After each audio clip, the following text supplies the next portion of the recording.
निरंजन सुर निकंदन अलख निरंजन सोए निकंदन अंजन लैला हनुमान की तुम आरती कीजे अंजन लैला हनुमान की तुम आरती कीजे भागवत भगवान की तुम आरती कीजे भागवत भगवान की तुम आरती कीजे कर्पूर गौरम गंगावतारम संसार सारम भुजगेन्द्रहारं सदा वसन्तं हृदयारविन्दे मम भवानी सहितं नमामि त्वमेव माता च पिता त्वमेव बन्धुश्च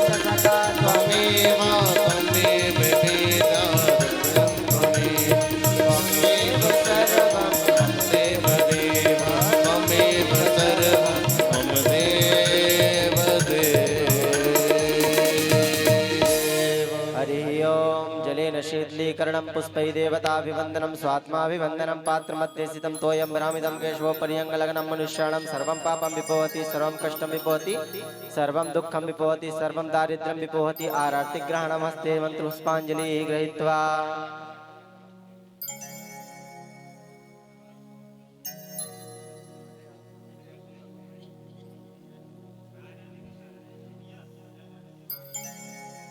हरि ओम जिज्ञेन जिज्ञाम यजन्त देवास्तानि धर्माणि प्रथमान्यासन्नाते हनाकं महिमानः सचन्त्र जत्र पूर्वे साध्याः सन्ति देवाः सेवन्ति काव्यकुलचम्पकपाटलाब्जै पुण्णागजातिकरवीररसालपुष्पै बिल्वप्रवाल तुलसीदलमञ्जरीभिस्त्वां पूजयामि जगदीश्वर मे प्रसीद नाना सुगंधि पुष्पाणि यथा कालोद्भवानि च पुष्पाञ्जलिरमया दत्ता गृहाण प्राण पुरुषोत्तम। ओम श्री प्राण पुरुषोत्तमाय नमः बालमुकुंदाय नमो नमः। मंत्र पुष्पांजलि समर्पयामि।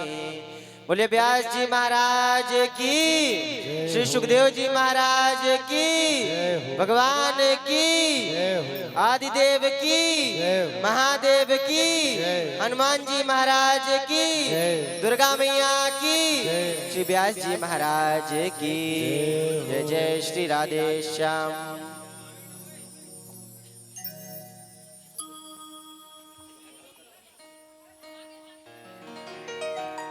श्री सीताराम। आप सब अत्यंत सौभाग्यशाली हैं कि आज आप और हम सबको श्रीमद् भागवत रूपी ज्ञान गंगा में गोता लगाने का अवसर प्राप्त हुआ है। क्योंकि जब जन्म जन्मांतर के कल्प कल्पांतर के पुण्य उदय होते हैं ना, तब जाकर के हमें कहीं भगवान की कथा श्रवण करने का अवसर प्राप्त होता है। तो आप लोग यह समझ लीजिए, मलिकपुर के ग्रामवासियों सबके लिए है कि आप लोगों के कितने भाग्य उदय होते जाते हैं। ये शायद 11वीं या 12वीं श्रीमद् भागवत कथा है आपके ग्राम में और इसी मंच पे। तो ये भगवान की आप सबके ऊपर विशेषता कृपा करुणा है। क्योंकि जब तक ठाकुर जी की कृपा नहीं होती तब तक भागवत तो क्या, हमारे घर में ब्राह्मण के दर्शन भी नहीं होते हैं। ब्राह्मण के दर्शन हो जाए, संतों के दर्शन हो जाए और भागवत जी के दर्शन हो जाए तब तो कहना ही क्या। अर्थात ठाकुर जी ने विशेष रूप से हम सब आपके ऊपर कृपा करुणा की है। तो इस कृपा और करुणा का अच्छे से 7 दिन बैठ करके श्री व्यास जी के मुख से आप सब लोग श्रीमद् भागवत को श्रवण करेंगे। क्योंकि यह जो श्रीमद् भागवत देखने में तो एक पोथी है, परंतु यह साधारण पोथी नहीं है। ठाकुर जी स्वयं कहते हैं, क्या कहते हैं? ते नेयम बांगमयी मूर्ति। ये पुस्तक तो है, परंतु मैं अपना स्वरूप श्रीमद् भागवत जी में अर्पित करता हूँ। मैं अपने स्वरूप के साथ भागवत जी में विराजमान होता हूँ। तो ये साक्षात भगवान श्री हरि हैं और आप सब भगवान श्री हरि की कथा और उनकी चर्चा श्रवण करने के लिए बैठे हैं। तो अच्छे तन मन धन से जो जिससे बन पाए अपने से बैठ करके भगवान ठाकुर जी की कथा को अच्छे श्रवण करना है। पूज्य व्यास जी महाराज।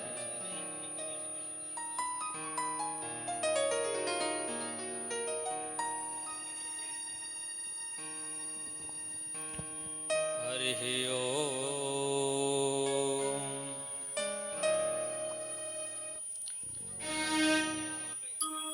स्वस्ति श्री गणेशाय नमः।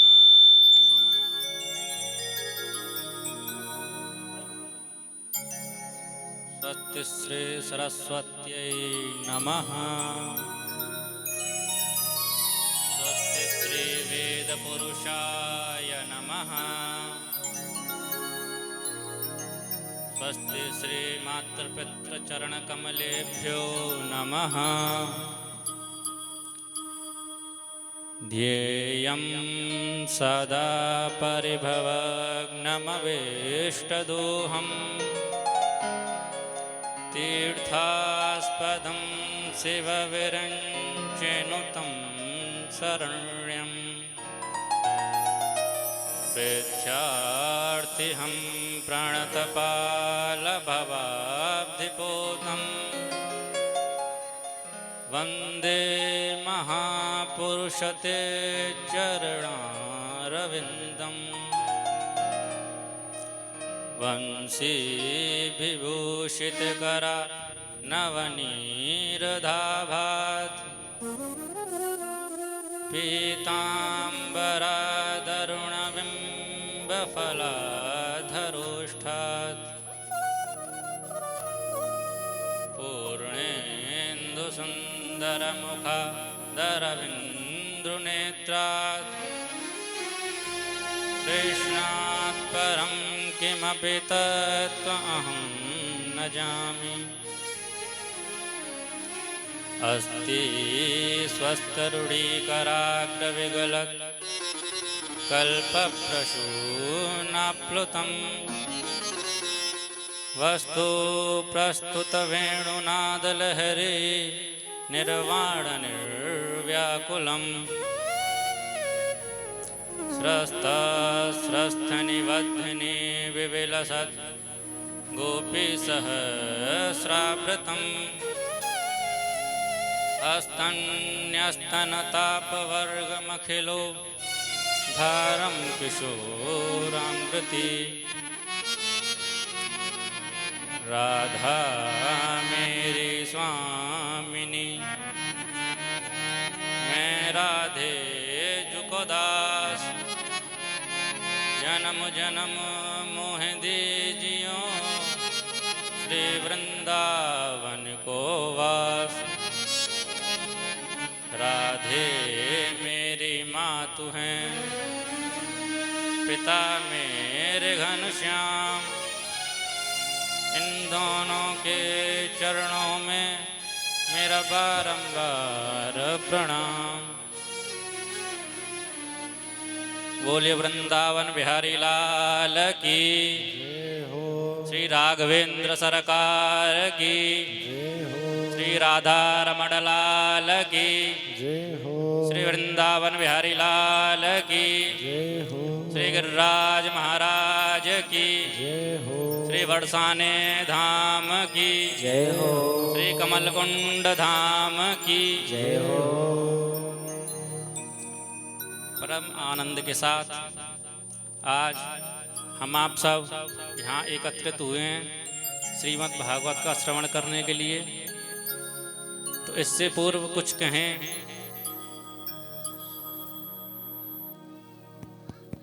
सुने।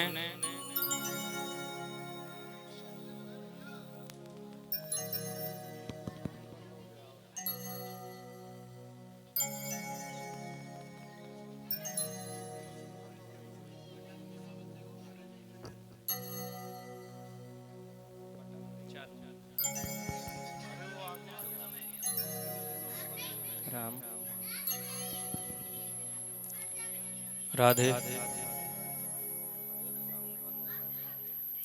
इससे पूर्व कुछ भागवत जी में प्रवेश करें। अपने मन वाणी हृदय को पवित्र करने के लिए कुछ क्षण भगवान नाम संकीर्तन का आश्रय लेते हैं। हे गोपाल राधे कृष्ण गोविंद गोविंद। गोपाल राधे कृष्ण गोविंद गोविंद। हे गोपाल राधे कृष्ण गोविंद गोविंद। हे गोपाल राधे कृष्ण गोविंद गोविंद। हे गोपाल राधे कृष्ण गोविंद गोविंद। हे गोपाल राधे कृष्ण गोविंद गोविंद। हे गोपाल राधे कृष्ण गोविंद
महाराज श्री, आप सभी से निवेदन चाहूँगा, आज्ञा चाहूँगा कि भागवत के कुछ श्लोकों का गान करने जा रहा हूँ, तो आप सभी मुझे आज्ञा दें।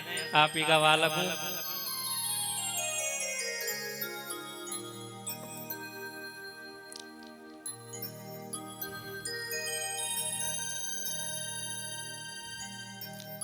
अनंत कोटि ब्रह्मांड नायक, परात्पर अखिलेश्वर, कारण करुणा वरुणालय, भक्त वांछा कल्पतरु, तुड़िदित विड़िंदित पीताम्बर धारी, श्री बाल कृष्ण लाल, श्री राधा रमण लाल की वांगमयी शब्दमयी प्रतिमूर्ति हम आप सबके मध्य में विराजमान श्रीमद् भागवत महापुराण को हम बारंबार साष्टांग दंडवत प्रणाम करते हैं। एवं सभी विप्रगण हमारा साथ दे रहे सभी संगीत स्वर लहरियों से कमी सरस्वती के पुत्र एवं सभी भक्तगण श्रोतागण सभी को हमारा जय जय श्री राधे श्याम, जय जय श्री सीताराम।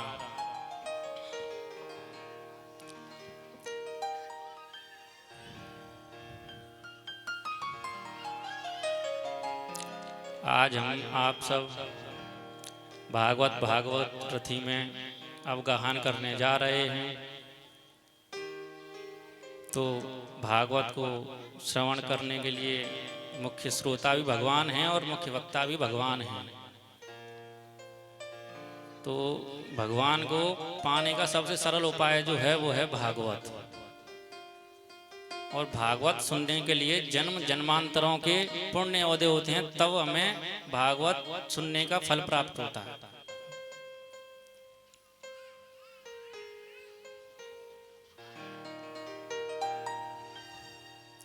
हम जो एक क्षण के लिए भी भागवत श्रवण कर सकें, इतने कर्म अच्छे नहीं हैं हमारे। तो सत्संग जो होता है, कहते हैं ना, बिनु सत्संग विवेक न होई, बिनु सत्संग विवेक न होई, राम कृपा बिनु सुलभ न सोई, राम कृपा बिनु सुलभ न कोई।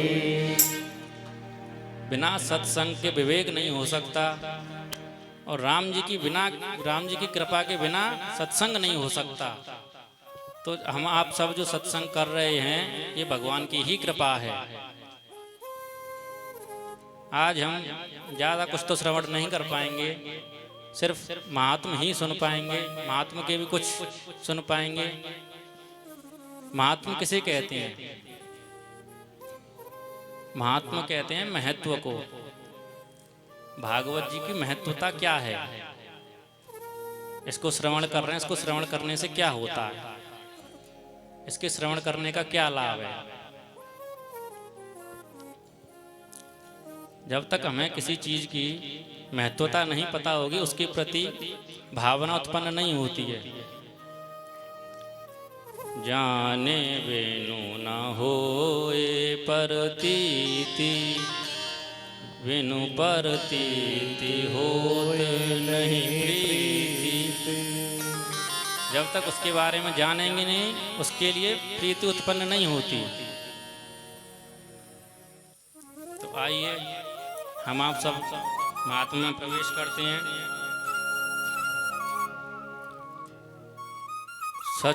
सच्चिदानंद रूपाय विश्वोत्पत्त्यादि हेतवे तापत्रय विनाशाय श्रीकृष्णाय वयं नमः। सच्चिदानंद रूपाय, भगवान कैसे हैं? बोले सत्य घन चित्त घन आनंद घन है भगवान। बोले सत्य कौन है? बोले भगवान ही सत्य हैं, जो तीनों कालों में समान रहे, वही सत्य है। क्या आज से 100 साल पूर्व हम थे? नहीं थे। कि आज हम हैं, लेकिन क्या आज से 100 साल बाद हम रहेंगे? नहीं रहेंगे। क्या हम सत्य हैं? बोले नहीं। तो 100 साल पहले कौन था? बोले प्रभु थे। और अब प्रभु हैं कि अभी भी हैं? और 100 साल बाद रहेंगे कि प्रभु रहेंगे? तो सत्य कौन है? प्रभु ही सत्य हैं। दूसरा है चित्त। चित्त किसे कहते हैं? चित्त का मतलब होता है चैतन्य। लोग भगवान को जड़ समझ लेते हैं। हमने देखा है कई लोगों के यहाँ कि लोग भगवान सो रहे हैं तो सोते ही रहेंगे 2-2 दिन 3-3 दिन तक। भगवान को ना तो भोग लगा रहे, ना सुला रहे, ना जगा रहे, बस अपना खाना पीना हो जाता है। भगवान बैठे हैं तो बैठे के बैठे ही। भगवान के अंदर भी प्राण है अगर आपके अंदर श्रद्धा है तो। जयपुर के एक राजा थे और एक पुत्री, वो दोनों गोविंद देव जी की सेवा करते थे। तो पुत्री विवाह योग्य हुई। राजा ने पुत्री के लिए अच्छा लड़का देखा शादी के लिए, तो उसकी शादी तय कर दी। तो राजा बोला, पुत्री तुझे क्या चाहिए बता, जो तुझे चाहिए ले जा। पुत्री बोली, पिताजी अगर आप देना ही चाहते हैं तो मुझे गोविंद देव जी को दे दीजिए, मैं इनके बिना नहीं रह सकती। राजा बोला, पुत्री तू मेरे प्राण मांग ले, प्राण दे दूंगा, पर गोविंद देव जी को मत मांग, क्योंकि उनके बिना मैं एक क्षण नहीं रह सकता। पुत्री बोली, पिताजी अगर मुझे कुछ चाहिए तो गोविंद देव जी ही चाहिए, क्योंकि इनके बिना मैं भी एक क्षण नहीं रह सकती। तो पिता बोला, ठीक है मैं दे दूंगा, लेकिन उससे पहले तेरी एक परीक्षा होगी। कल गोविंद देव जी की मैं अनेक मूर्तियां बनवा के लेके आऊंगा और तेरी आंखों पे काला कपड़ा बांध दूंगा, फिर तुझे पहचानना है कि गोविंद देव जी तेरे कौन से हैं। अगर तूने पहचान लिया तो मैं तुझे गोविंद देव जी को दे दूंगा। पुत्री ने बोला, ठीक है पिताजी। अब पुत्री रात में सो रही थी, लेकिन उसे नींद ना आई, क्योंकि उसे परेशान थी वो कि भाई गोविंद देव जी को अगर मैं नहीं पहचान पाई तो मेरे गोविंद देव जी तो चले जाएंगे मेरे हाथों से, मैं कैसे रहूंगी उनके बिना। तो गोविंद देव जी सपने में आए और बोले, जब तुम्हारे पिताजी मूर्ति बनवा के लाएं तो तुम मुझे स्पर्श करना। स्पर्श करोगी तो मेरी ये जो कनिष्ठ का उंगली है इसको बार बार स्पर्श करना। जिस मूर्ति में मेरी कनिष्ठ का उंगली खड़ी हो जाए समझ लेना वो मैं ही। पुत्री ठीक है। दूसरे दिन आए, एक जैसे एकदम आकार, एक जैसी मूर्ति, कलर, रंग, कपड़े सब एक जैसा था। पुत्री को बुलाया गया, पुत्री की आंखों पे कपड़ा बांध दिया, 5 मूर्तियां मंगाई गई। पुत्री से बोला, पुत्री तू अपने गोविंद देव जी को पहचान ले। गोविंद देव जी को आई पुत्री पहचानने के लिए। पहली मूर्ति को पकड़ा तो उसमें कनिष्ठ का उंगली नीचे थी। दूसरी मूर्ति को पकड़ा उसमें भी कनिष्ठ का उंगली नीचे थी। जैसे ही तीसरी मूर्ति को पकड़ा उसमें कनिष्ठ का उंगली ऊपर हो गई और वो पुत्री बोली, पिताजी पिताजी यही हैं मेरे गोविंद देव जी।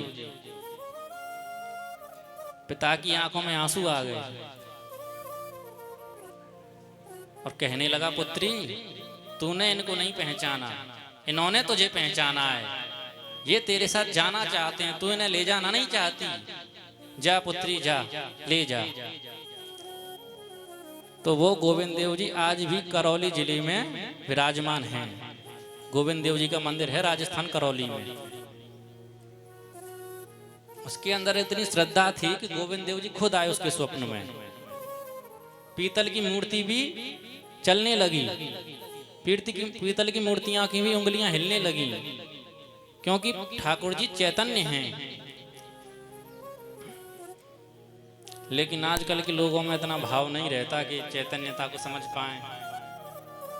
सिर्फ ठाकुर जी समझते हैं कि पीतल की मूर्ति है, कुछ भी भोग लगा दो, 1 मिनट 2 मिनट के लिए उठा के चल देते हैं।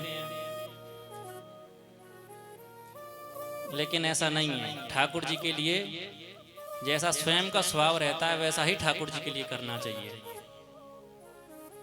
क्या कोई कहते हैं कि ठाकुर जी के हाथ टूट जाते हैं, पैर टूट जाते हैं तो उनको ले जाके मंदिर पर छोड़ाते हैं, कुंड में बहा देते हैं। क्या अपने पुत्र का अगर हाथ टूट जाता है तो कोई कुंड में बहा देता है क्या अपने पुत्र को? अपने पुत्र की अगर आंख फूट जाती है क्या कोई उसे कुंड में बहा देता है? क्या उसे रोड पर छोड़ के आ जाता है कोई भी पिता अपने पुत्र को?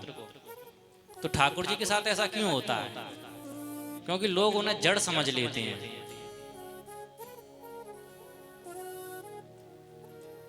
लोगों के अंदर श्रद्धा नहीं रही ठाकुर जी के प्रति इतनी। सोचते हैं पीतल की मूर्ति है, क्या ही भोग लगाएं, किशमिश का लगा दिया, 2 किशमिश लगा दी, 1 बादाम लगा दी, चनौरी लगा दी। क्या आपका चनौरी और बादाम से पेट भर जाता है? ठाकुर जी का भरेगा?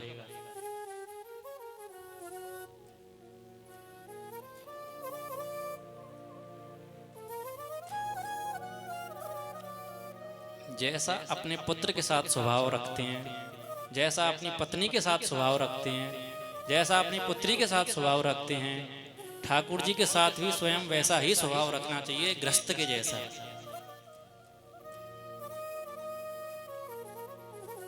अपने नहाने के लिए गर्म पानी कर लेते हैं, ठाकुर जी को टंकी के नीचे ही लगा देते हैं, नहा लिए कोई बात नहीं भाई, क्योंकि वो उनको पता है पीतल की मूर्ति है, क्या होगा उनको। शंकर जी को देखो नहलाने जाते हैं, घिस घिस के नहलाते हैं, चीनी से रगड़ते हैं शंकर जी को। क्या अपने शरीर पे चीनी से रगड़े जाए तो लगेगी नहीं? क्या जलन नहीं मचेगी अपने शरीर पे? शंकर जी को देखा करो पूरे दिन नहलाते रहते हैं लोग, क्या ही कहें यार। लोगों का अपना अपना भाव है।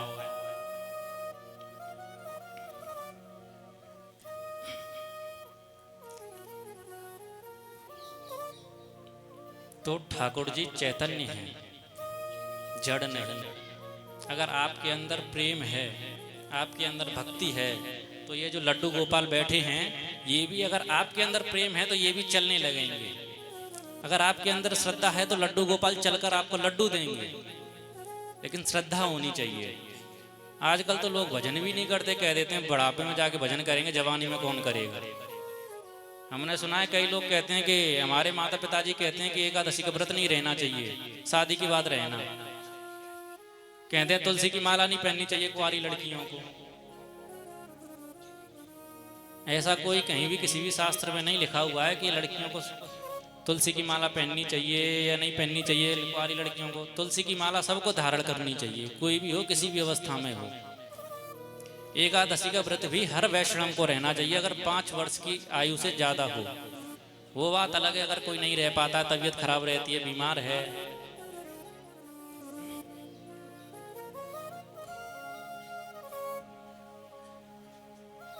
जितना हो सके भजन जल्दी से जल्दी शुरू कर देना चाहिए, जितना हो सके भजन करना चाहिए, क्योंकि समय का कोई भरोसा नहीं है, कब क्या हो जाता है। अब कहते हैं कि हम बुढ़ापे में जाके भजन करेंगे, अगर बुढ़ापा देखा ही नहीं, जवानी में ही तुम टपक गए तो फिर कौन करेगा भजन। भाई इस चीज का भी तो सोचना पड़ेगा, अगर बुढ़ापे तक हम रहे ही नहीं, जवानी में ही अगर हम चले गए तो भजन कौन करेगा हमारे वट का। भजन हमेशा जवानी में ही करना चाहिए। भजन करो मस्त जवानी में, बुढ़ापा किसने देखा है। भजन कर मस्त जवानी में, बुढ़ापा किसने देखा है। भजन करो मस्त जवानी में, बुढ़ापा किसने देखा है। भजन कर मस्त जवानी में, बुढ़ापा किसने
जवानी में बुढ़ापा किसने देखा जय हो।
हेलो। हाँ, देखिए ये हमारा आपका ही बच्चा है, और जितना हम और आप ध्यान से सुनेंगे, जितना तालियों का दान देंगे, इस बच्चे को उतना ही उत्साहवर्धन होगा। अपनी तालियों रूपी आशीर्वाद के साथ में बच्चे का मनोबल बढ़ाइए। एक मुख्य कड़ी यहाँ हमारे मंदिर पर, कमलकुंड धाम पर श्रीमद् भागवत महापुराण कथा चल रही है। इसी परिप्रेक्ष्य में ये हमारे बबलू भैया के साले साहब हैं, ये यहाँ कुछ सम्मान के लिए अपने साथ लाए हैं। तो मैं जिन जिन लोगों का नाम बोलूं वो यहाँ आ जाए। श्री सुरेश चंद्र जी रावत, सुरेश भैया।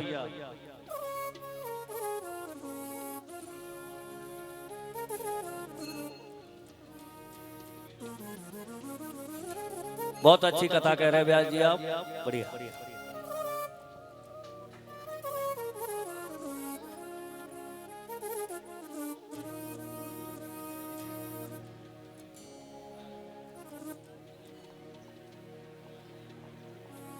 ये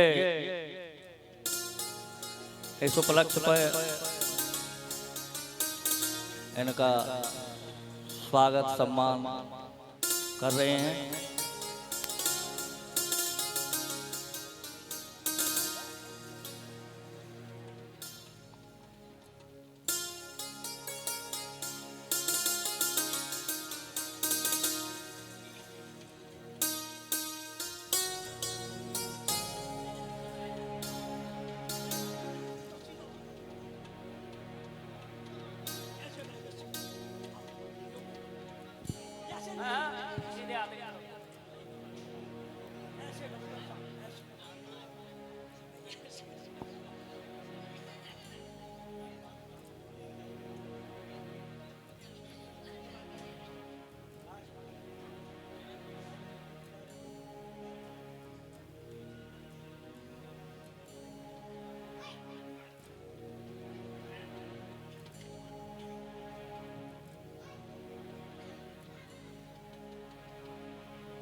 मीठी मीठी तालियों से इनका स्वागत करें।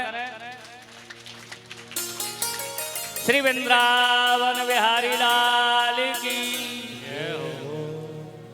इसके बाद श्री सुनील कुमार रावत, जल्दी जल्दी आ जाओ भैया।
तालियां बजाइए भैया। और इसके बाद बोलू भैया।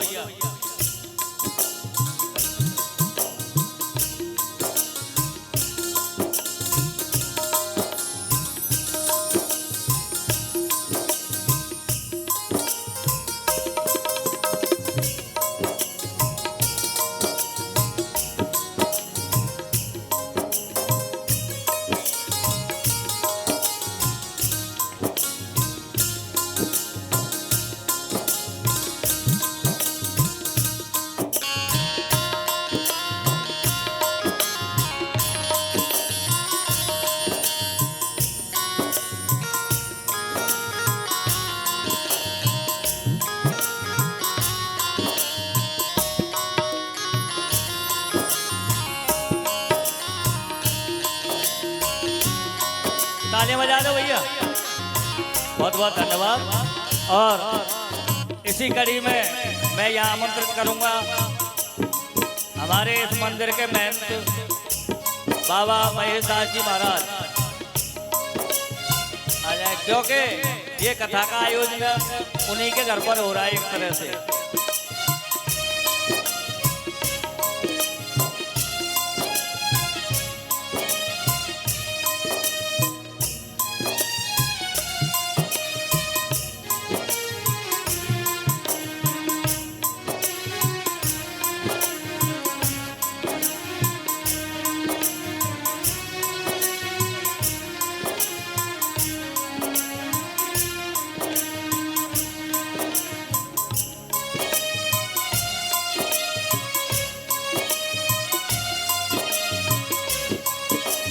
ये होता है अनुभव।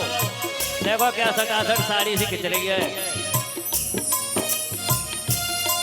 बहुत बहुत धन्यवाद बाबा।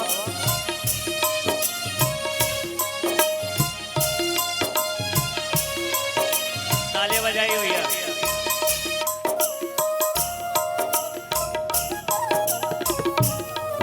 बोलिए श्री वृंदावन बिहारी लाल की।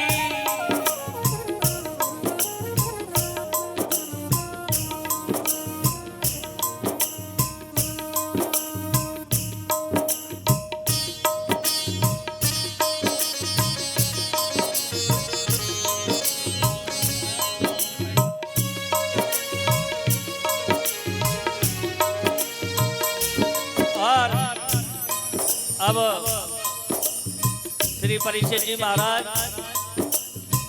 और उनके साथ में उनकी पत्नी धर्मपत्नी आ जाए, उनका भी स्वागत किया जाएगा।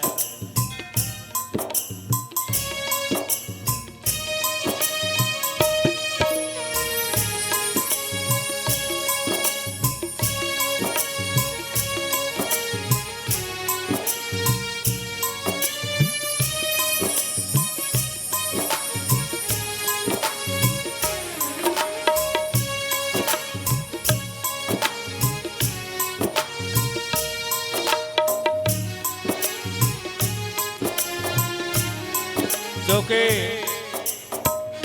आज कथा का पहला दिन था, इसलिए कथा विलंब से शुरू हो पाई।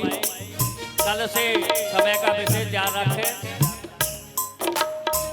दोपहर 1 बजे से शाम के 4 बजे तक व्यास जी कथा का कहा करेंगे। और आप जितनी भी ज़्यादा से ज़्यादा यहाँ पर आकर के ये कथामृत का पान करें।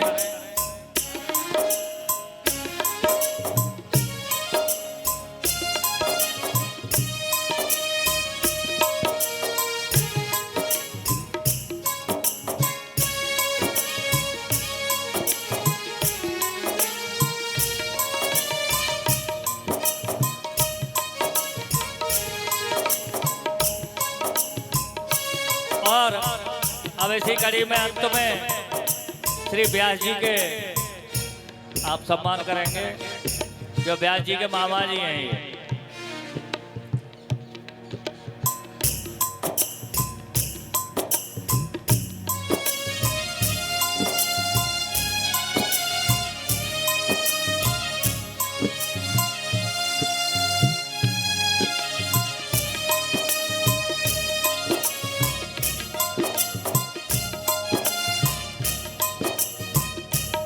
और ब्यास जी के साथ में जो भी मित्र मंडली है इनकी वादक कलाकार भैया हैं और ये पंडित जी महाराज हैं जितने भी हैं सभी का भी सम्मान ये करेंगे।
बोलो वृंदावन बिहारी लाल की।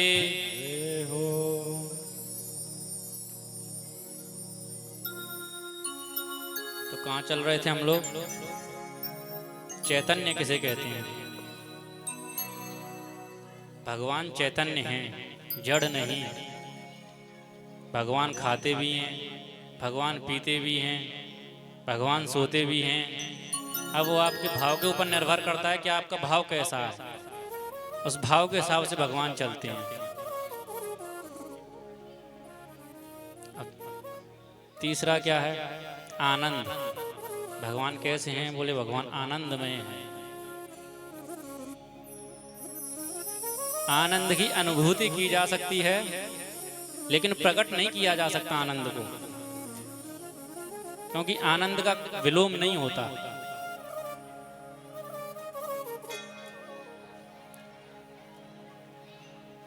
अब जैसे किसी गूंगे व्यक्ति को रसगुल्ला खिला दिया जाए और उससे पूछा जाए कि रसगुल्ला कैसा था, तो अनुभूति तो कर सकता है लेकिन बता नहीं सकता कि रसगुल्ला कैसा था।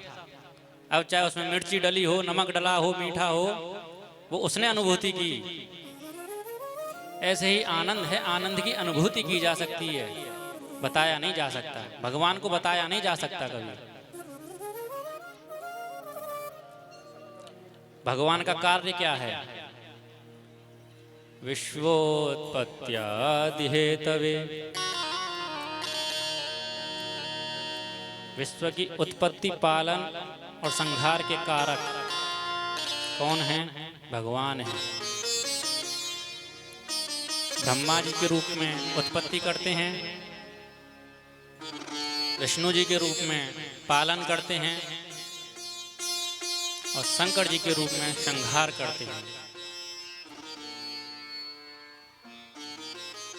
तापत्रय विनाशाय, तीनों तापों का जो नाश करते हैं। श्री कृष्णाय वयं नमः। ऐसे भगवान श्री कृष्ण के चरणों में हम बारंबार प्रणाम करते हैं, साष्टांग दंडवत प्रणाम करते हैं।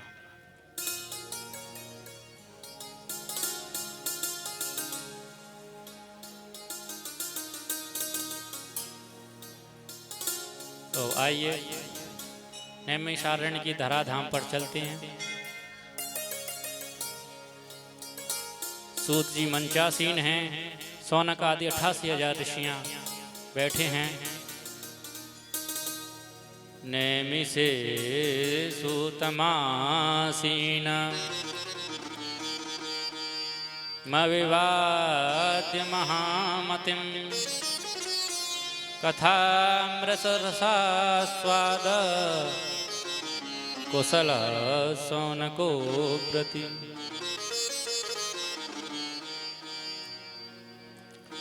सौनक आदि 88,000 ऋषियों ने सूत जी से प्रश्न किया, हे सूत जी महाराज,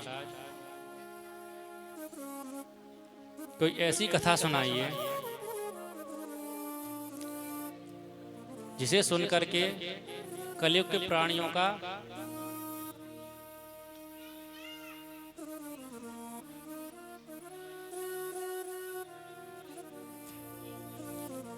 उद्धार हो सके, क्योंकि कलयुग में प्राणी भजन नहीं करना चाहता। इसमें इतना आलस्य है कि कुछ करने का मन ही नहीं करता कलयुग के प्राणियों का।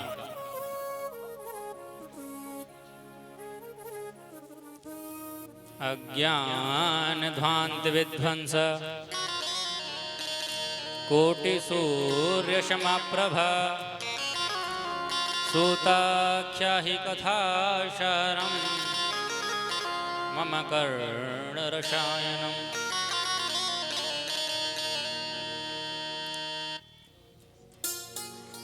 बाहर के अंधकार को मिटाने के लिए तो सूर्य का प्रकाश काफी है,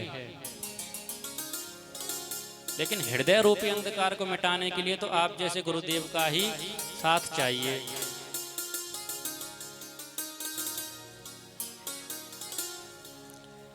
तो हे गुरुदेव, कोई ऐसी कथा सुनाइए जिससे हम सब कलयुग प्राणियों का उद्धार हो सके।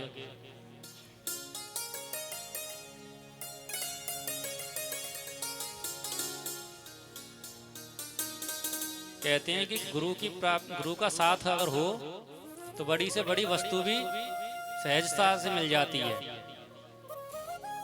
तो आप जैसे गुरुदेव के पास हम आए हैं तो अवश्य ही हमारा उद्धार होगा। तो सूत जी प्रसन्न हो गए। सूत जी कहते हैं, श्रीमद् भागवतम शास्त्रम कलौकीरेण भाषितम। आप सबको मैं श्रीमद् भागवत महापुराण की कथा सुनाता हूँ, जिसने सुखदेव जी ने परीक्षित जी को सुनाई, उसके माध्यम से धराधाम पर आई।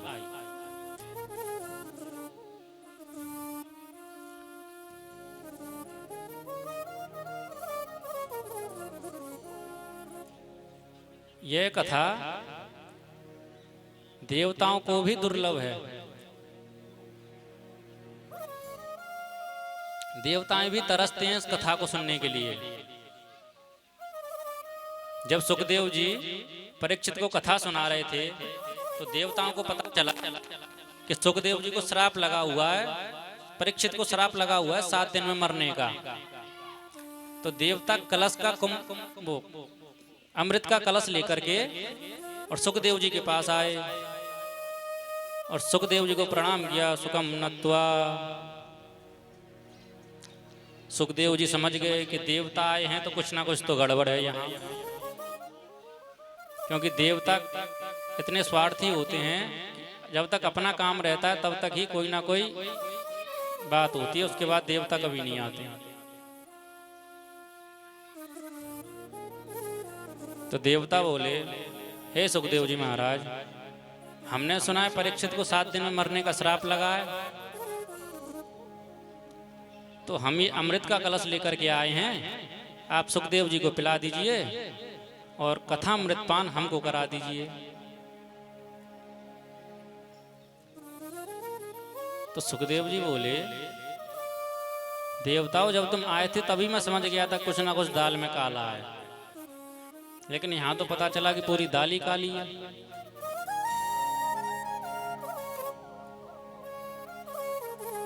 सुखदेव जी बोले, क्व स्वधा क्व कथा लोके, क्व कांच क्व मणिर्महान, ब्रह्मरातो विचार्येवं तदा देवांजहासः। कहाँ स्वधा, कहाँ कथा लोके, क्व कांचा क्व मणिर महान, कहाँ कांच का टुकड़ा और कहाँ मणि। आप एक कांच के टुकड़े की तुलना मणि से कर रहे हो।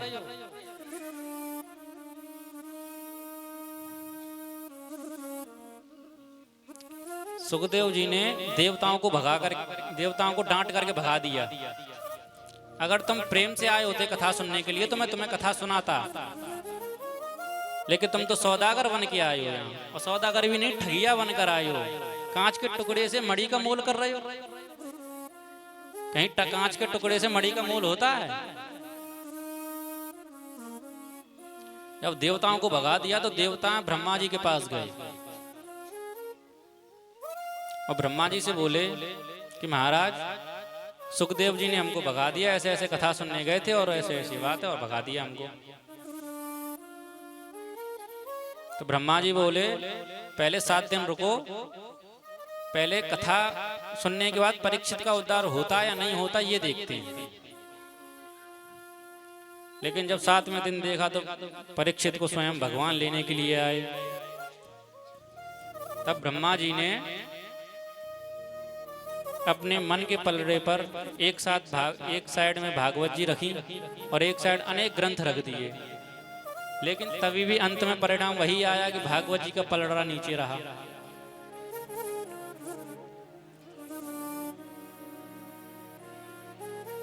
तब देवता समझ गए कि भागवत हमारे नसीब में नहीं है सुनना।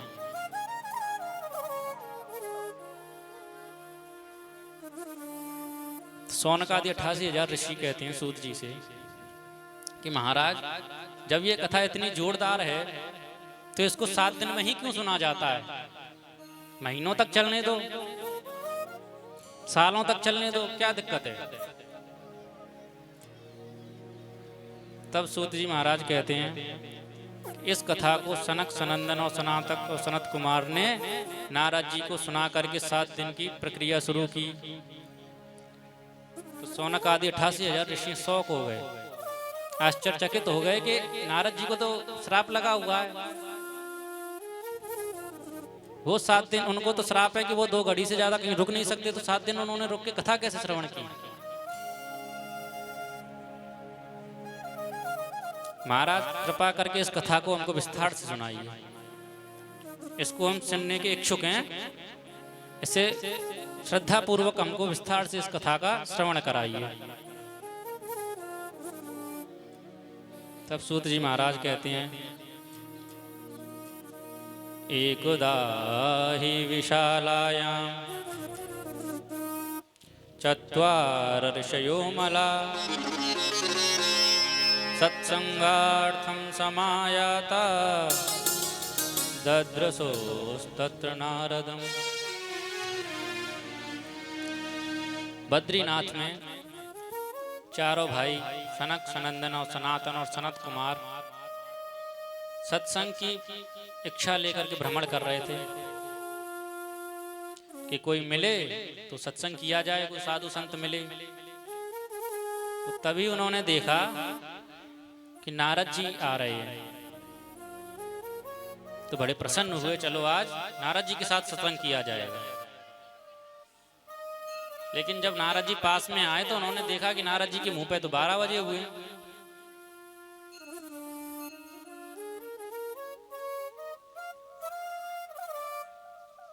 तो बोले, महाराज आपके मुंह पे 12 क्यों बज रहे हैं?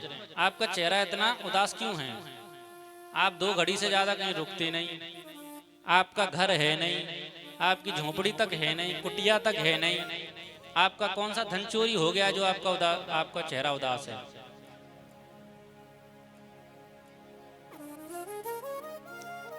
हम जैसे संतों के पास तो धन भी नहीं होता, हमारा धन तो राधा नाम है।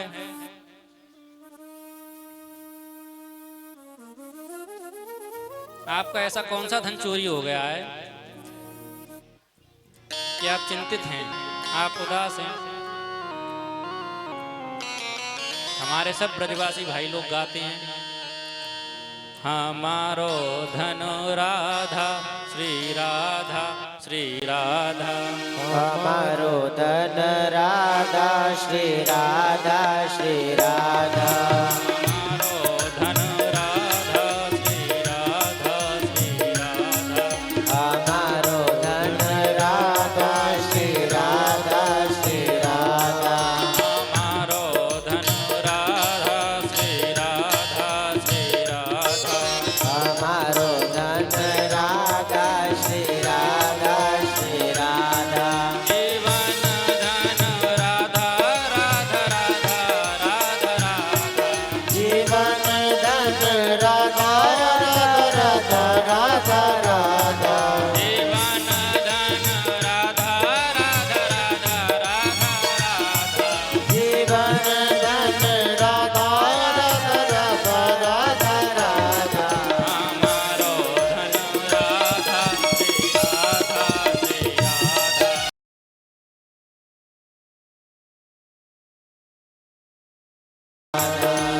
जय हो।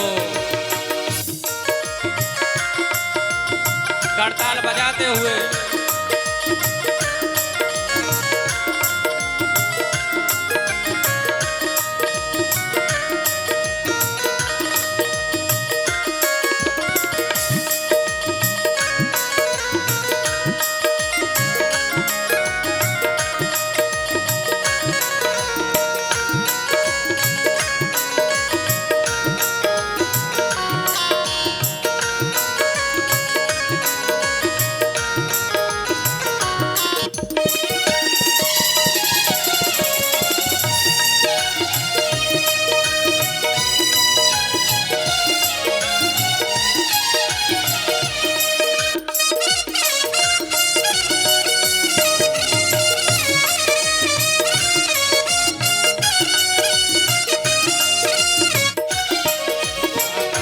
हमारो धन राधा श्री राधा श्री राधा। हमारो धन राधा श्री राधा श्री राधा। जीवन धन राधा राधा राधा राधा राधा। जीवन धन राधा राधा राधा राधा राधा। वृषभान दुलारी राधा राधा राधा राधा राधा। विश्वानु दुलारी राधा राधा राधा राधा राधा। हमारो धन राधा श्री राधा श्री राधा। हमारो धन राधा श्री राधा श्री राधा। हम सबकी प्यारी राधा श्री राधा श्री राधा। तो की प्यारी राधा श्री राधा श्री राधा।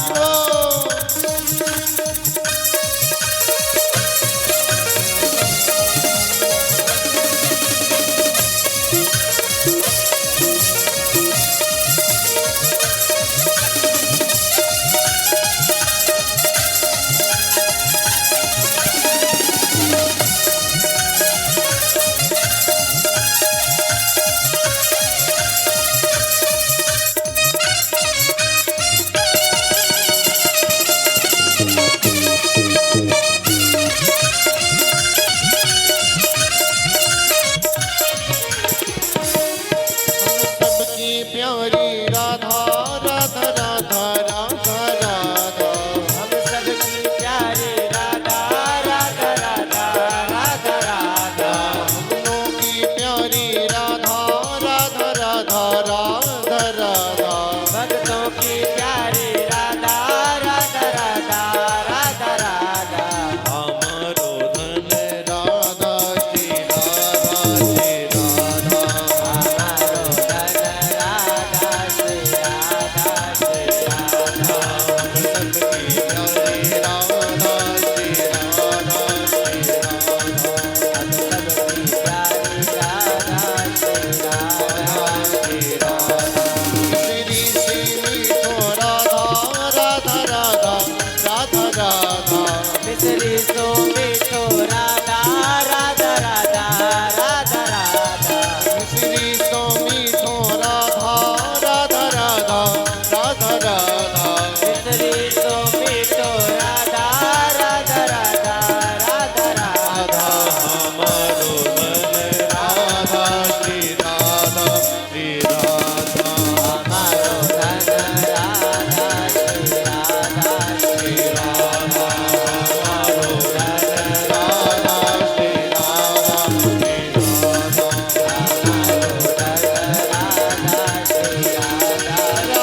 वृंदावन बिहारी लाल की। सनकादि बोले, महाराज आपका ऐसा कौन सा धन चोरी हो गया है जो आप उदास हैं? हम सबका धन तो राधा है जिसे कोई चुरा नहीं सकता। तब नारद जी ने कहा, महाराज मैंने सोचा था कि पृथ्वी लोक पर चलकर देखा जाए कि वहां कोई उत्तम जगह मिलेगी तो वहां चलकर भजन किया जाएगा। लेकिन मैं पृथ्वी लोक पर आया, लेकिन मेरे मन को कहीं भी शांति नहीं मिली।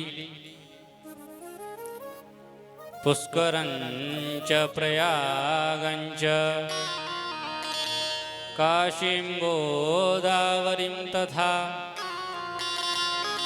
हरिक्षेत्रं कुरुक्षेत्रं श्रीरंगं सेतुबंधनम्। पुष्कर गया, काशी गया, आदि आदि क्षेत्रों में गया, लेकिन मेरे मन को शांति कहीं भी नहीं मिली। मैंने सोचा चलो संतों के यहाँ चला जाए तो थोड़ा बहुत भजन किया जाएगा, लेकिन संतों के यहाँ क्या देखा कि पाखंड हो रहा है। संतों के यहाँ किसी से पूछा जाए कि ये बच्चे किसके खेल रहे हैं, तो बोलते हैं ब्रह्मचारी जी महाराज के बच्चे खेल रहे हैं। किसी से पूछा जाए ये आवाज कहाँ से आ रही है, ये शोर कहाँ पर हो रहा है, बोले मौनी बाबा के आश्रम से आवाज आ रही है।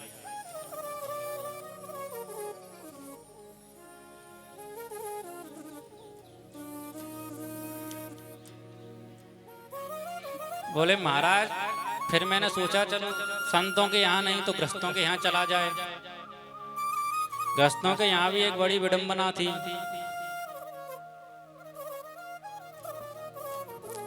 तरुड़ी प्रभुतागे है श्याल को बुद्धिदायक।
कन्याओं को बेचा जाता है, विवाह के नाम पर दहेज मांगा जाता है।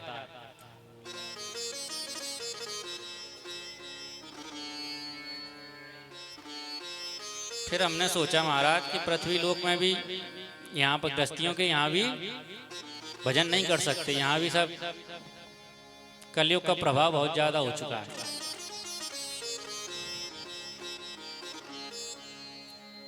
तब मैंने सोचा कि वृंदावन का बहुत नाम सुना है, चलो वृंदावन चलकर वहां तो जरूर ही कोई ना कोई हमें सत्संग की स्थान मिलेगा जहां हमारे मन को शांति मिलेगी। लेकिन वृंदावन में आए तो वहां पर भी एक आश्चर्यचकित चीज देखी।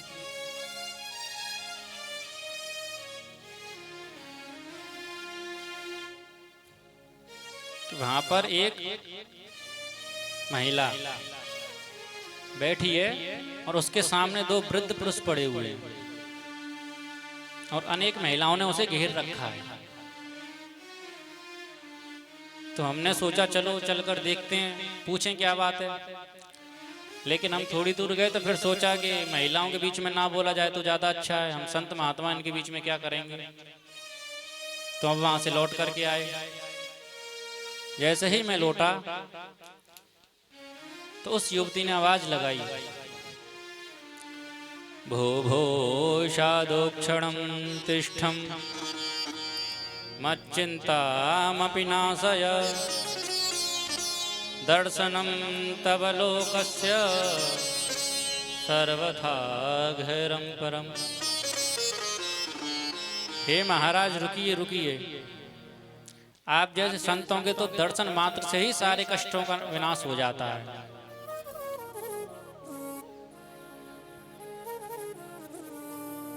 तो नारद जी ने पूछा, देवी आप कौन हैं, आप कहाँ से आई हैं, आप अपना परिचय दीजिए। तो महिला बोली, अहम भक्ति ख्याता इमौ में तनयो मतो ज्ञान वैराग्य नामानो काल योगे न जर्जरो। महाराज मेरा नाम भक्ति है, और ये जो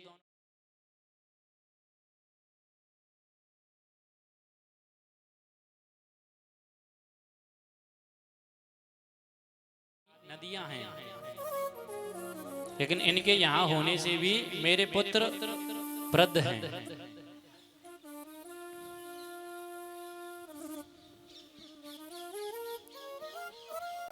मैं दक्षिण भारत में उत्पन्न हुई, कर्नाटक में पली बड़ी, महाराष्ट्र में भी हमारा कहीं कहीं सम्मान हुआ, लेकिन गुजरात में आते ही हम तीनों वृद्ध हो गए। लेकिन जैसे ही मैंने वृंदावन में आई तो मैं नव युवती बन गई, लेकिन मेरे पुत्र ज्ञान और वैराग्य वृद्ध के वृद्ध ही रह गए। अब ये कहाँ की रीत है कि माँ तो लगे 16 साल की और बेटे लगे 90 साल के। महाराज अगर मेरे पुत्र वृद्ध ही रहे तो मैं वृंदावन को छोड़कर भी चली जाऊंगी। तो आप कृपा कीजिए और कुछ ऐसा बताइए जिससे मेरे पुत्र भी नवयुवक हो जाएं। अगर मैं वृद्ध होती तो चलता, क्योंकि माँ 90 साल की और बेटे 16 साल की हों तो चलता है, लेकिन माँ तो हो 16 साल की और बेटे हो 90 साल के, तो ये कहाँ की बात है।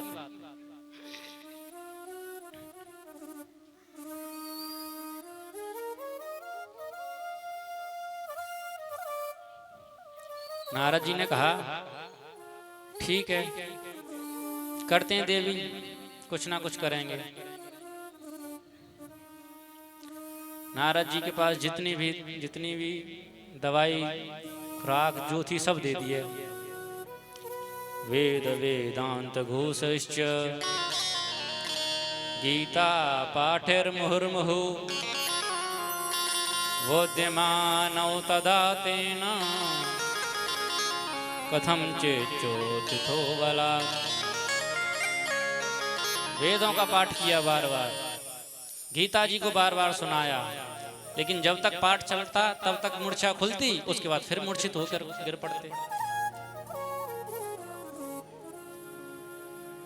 बार बार अभ्यास करते रहे, लेकिन ज्ञान और वैराग्य वृद्ध के वृद्ध ही रहे।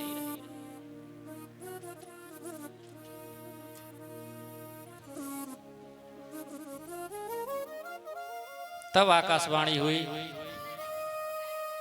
कि नारद जी जो आप उद्यम कर रहे हैं ये आपका अवश्य ही सफल होगा, लेकिन आपको सत्कर्म करना पड़ेगा। और ये कह करके आकाशवाणी चली गई। तो नारद जी सोचने लगे कि अब तक जो मैं वेद जी का पाठ कर रहा था, गीता जी का पाठ कर रहा था, क्या ये सत्कर्म नहीं है? और सत्कर्म अगर ये नहीं है तो सत्कर्म क्या है? उसे कौन बताएगा कि सत्कर्म किसे कहती है?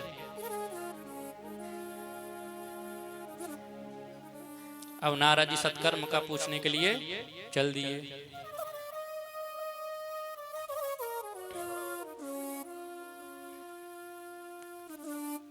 संतों के यहाँ गए, किसी संत के पास जाते तो कोई तो देखता कि नारद जी आ रहे हैं तो पहले ही खिसक लेते, बोले इतने बड़े विद्वान हैं, ये हमसे कुछ पूछ दिए तो हम क्या बताएंगे, इज्जत घट जाएगी अगर नहीं बता पाए तो। कुछ संत बोल देते आज हमारा मौन व्रत है, हम कुछ बता नहीं सकते। और कुछ संत तो हाथ जोड़ लेते कि महाराज आप इतने बड़े विद्वान होकर के, ब्रह्मपुत्र नारद होकर के आप हमसे प्रश्न कर रहे हैं, हम कैसे बता सकते हैं कि सत्कर्म क्या होता है?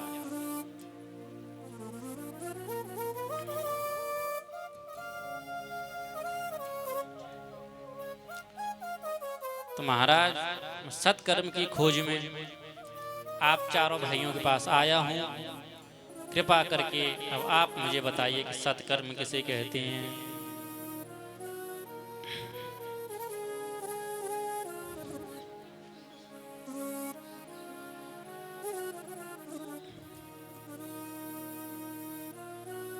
सनकादि बोले कि बस इतनी सी बात, और इस पे आप उदास बैठे हुए हैं?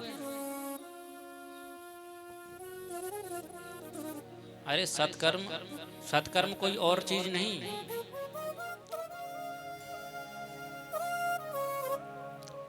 श्रीमद् भागवतम शास्त्रम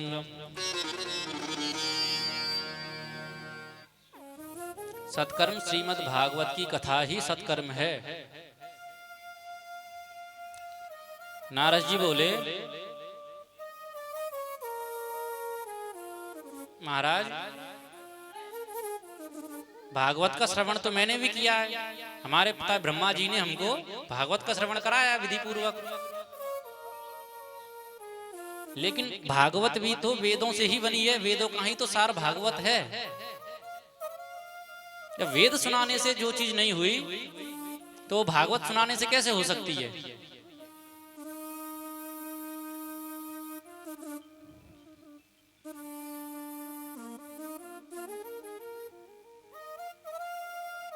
सनकादि बोले कि नारद जी, अगर हम सोचें कि आम इतना मीठा है तो उस आम के पत्ते कितने मीठे होंगे, या आम का वृक्ष कितना मीठा होगा? क्योंकि भाई आम तो लगता तो पेड़ पे ही है ना। जो स्वाद आम में आता है वो वृक्ष में नहीं आ सकता।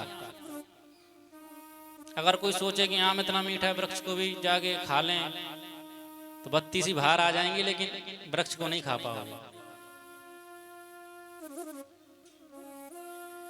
जो कार्य घी से हो सकता है वो दूध से नहीं हो सकता।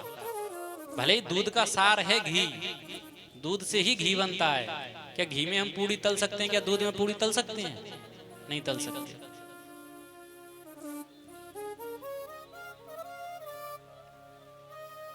चाय में हम चीनी डालते हैं तो मीठी हो जाती है चाय। अगर चाय में हम सोचें कि चीनी तो गन्ने से बनती है, डायरेक्ट गन्ना ही क्यों ना डाल दिया जाए चाय में, तो क्या चाय बनेगी?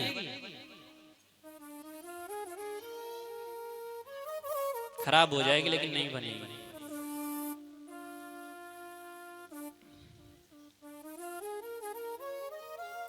तो नारद जी, इसी प्रकार भागवत भी वेदों का सार है।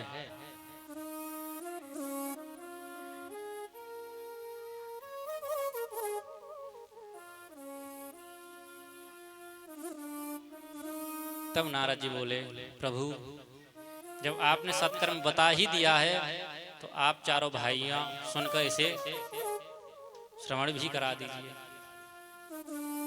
और इसे कहाँ श्रवण करना है?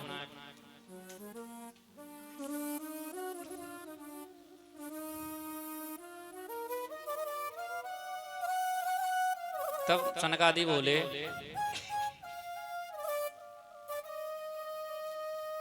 गंगा द्वार समीपे तु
बोलो वृंदावन बिहारी लाल की।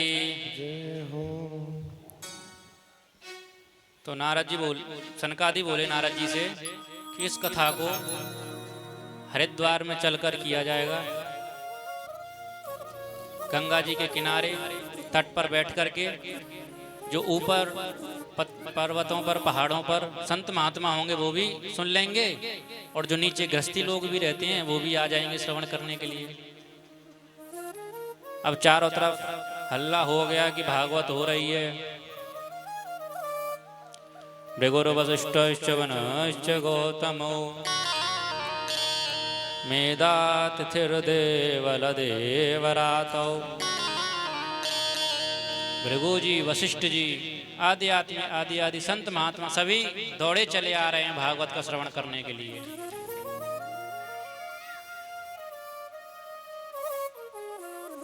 सनकादि मंचासीन हो चुके हैं।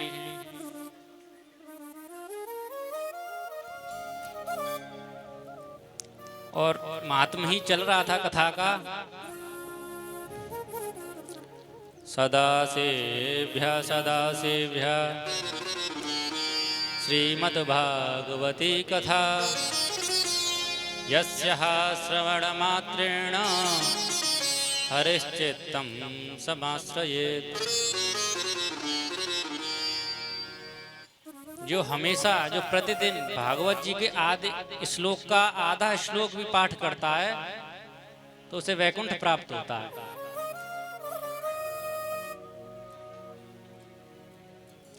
सनकादि महात्मा ही सुना रहे थे कि इतनी देर में देखा कि भक्ति महारानी ज्ञान और वैराग्य के साथ प्रकट हो गई। बोली भक्ति महारानी की जय हो।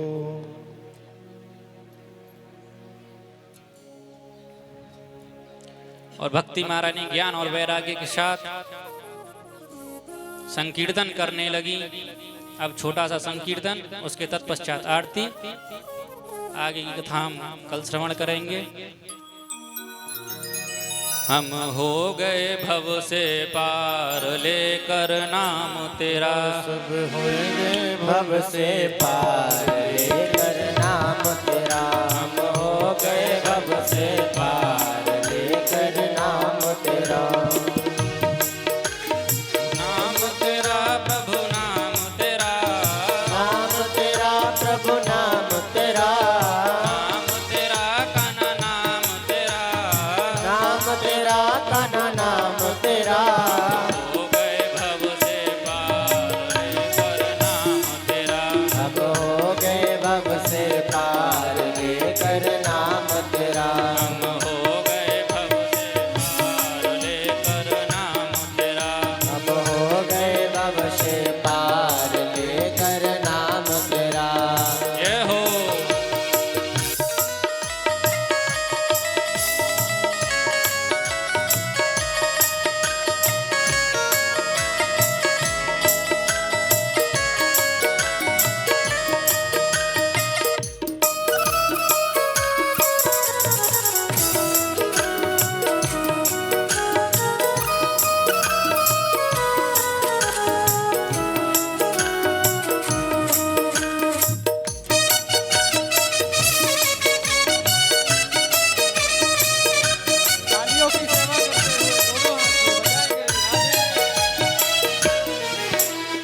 वाल्मीकि अति दीन दुखी था, वाल्मीकि अति दीन दुखी था, बुरे कर्म में सदा लीन था। बुरे कर्म में सदा लीन था।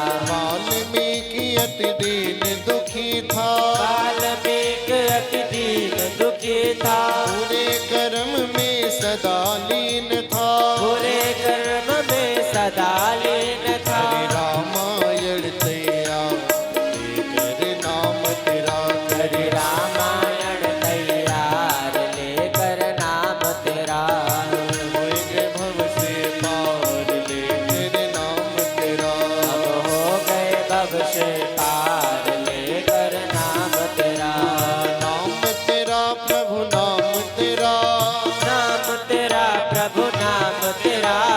नाम तेरा प्रभु नाम तेरा। नाम तेरा प्रभु नाम तेरा। होएंगे भव से पार लेकर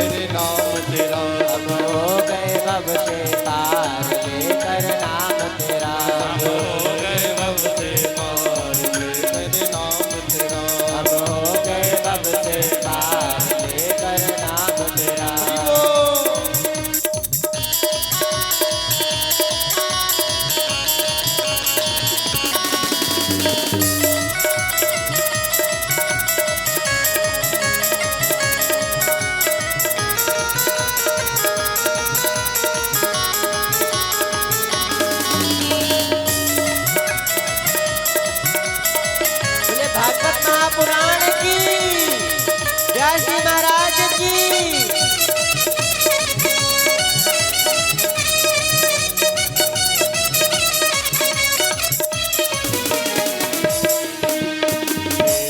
नील जात के वानर थे, नील जात के वानर, राम नाम लिख दिया शिला पर, राम नाम लिख दिया शिला पर। थे नील जात के वानर थे, नील जात के वानर, राम नाम लिख दिया शिला पर, राम नाम लिख दिया शिला पर। थे नील जात के वानर,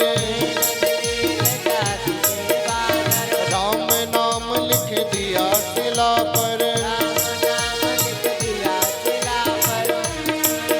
और हो गई आज हो गई, और हो गई सेना पार, लेकर नाम तेरा,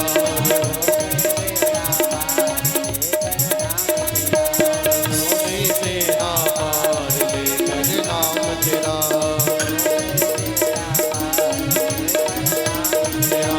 नाम तेरा प्रभु नाम तेरा, नाम तेरा प्रभु नाम तेरा,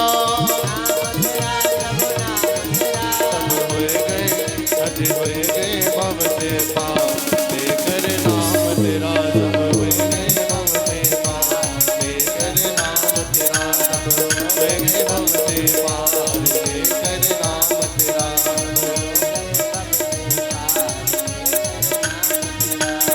भैया आरती का समय हो गया है, तो सब अपने स्थान पर सब खड़े हो जाओ और भाव से मस्ती में झूमेंगे सभी लोग श्री ठाकुर जी के दरबार में। सब हुए गए भव से पार, लेकर नाम तेरा, सब हुए गए भव से पार, लेकर नाम तेरा। नाम तेरा प्रभु नाम तेरा, नाम तेरा प्रभु नाम तेरा, नाम तेरा प्रभु नाम तेरा, नाम तेरा प्रभु नाम, सब हुए गए भव से पार, लेकर नाम तेरा, सब हुए गए भव से पार, लेकर नाम तेरा। हरि बोल।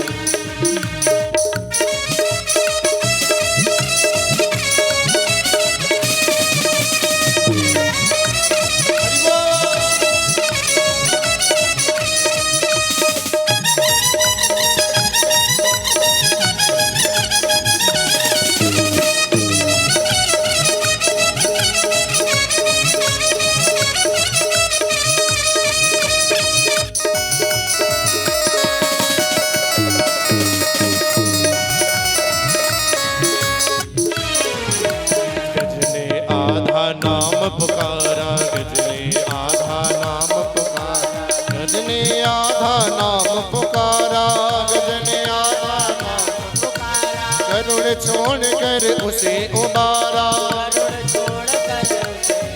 किया कर गया हज किया ग्राह संहार, लेकर नाम तेरा, और किया ग्राह संहार, लेकर नाम तेरा। नाम तेरा प्रभु नाम तेरा, नाम तेरा प्रभु नाम तेरा, सब हुए गए भव से पार, लेकर नाम तेरा, सब हुए गए भव से पार, लेकर नाम तेरा, सब हुए गए भव से पार, लेकर नाम तेरा, सब हुए गए भव से पार, लेकर नाम तेरा। बोलिए कृष्ण कन्हैया लाल की जय।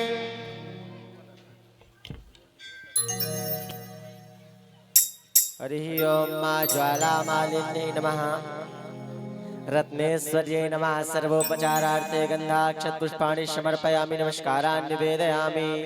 ओम चंद्रमा मनुष्यो जात चक्षुः, सूर्यो अजायता, श्रोत्राद्वायुश्च प्राणस्य मुखादग्निरजायता।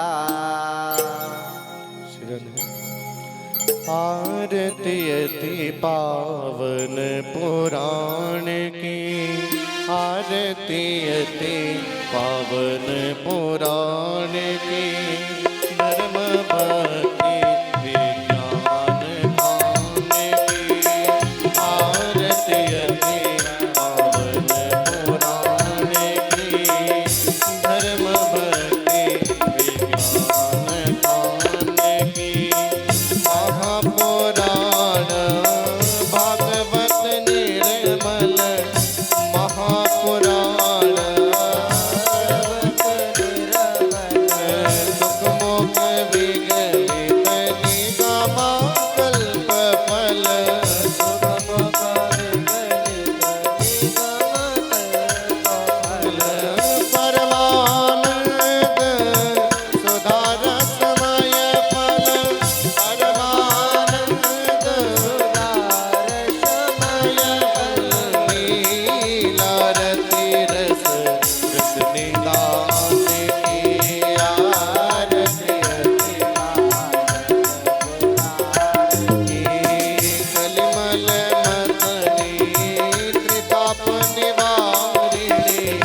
जलेन शीतलीकरणं पुष्पैः देवताभिवन्दनम्